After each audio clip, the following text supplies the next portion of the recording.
All right, as we mentioned at the top of the show, we're seeing really strong rallies here behind Bitcoin and even Ethereum. Let's bring in Yahoo Finance's crypto reporter, Jennifer Schonberger, to break down some of these moves. Jen.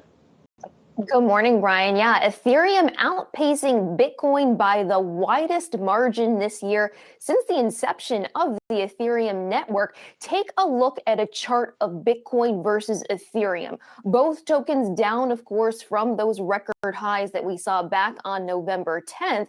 But if you look at the performance over the past year, going back to December 2020, Ethereum has gained a whopping 530% over that time, while Bitcoin soared nearly 100%. So a large margin there, but definitely nothing to sniff at as far as those returns.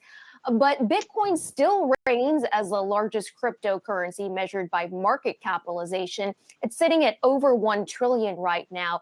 Ethereum, about half of that at 560 billion in terms of market cap. But Ethereum is gaining market share. Bitcoin's overall share of the entire digital asset ecosystem has been cut in half from earlier this year to less than 42%, according to Valkyrie funds, while Ethereum has nearly doubled to more than 21%. So that can account perhaps for some of the price move that we've seen. Ethereum has been gaining ground as it's being used by thousands of new decentralized applications. The majority of projects are being built on the Ethereum blockchain as we look forward, which lends Ethereum to massive adoption as those projects come online. NFTs, as you know, are hot, and many of those NFTs are built on the Ethereum blockchain, and that's only expected to grow from here. Leah Wald, CEO of the Valkyrie funds, tells me, quote, Ethereum has outperformed Bitcoin this year because there's simply more happening on the Ethereum blockchain than anywhere else. Between DeFi increasingly eating TradeFi's lunch, NFTs continuing to soar higher, and projects geared towards building whatever the metaverse will ultimately be, it's no wonder Ethereum is up. And as for where we go from here, market strategists have been telling me that we are looking at a bullish uptrend here, and it wouldn't be out of the question for either Ethereum or Bitcoin to make a new high before the end of the year.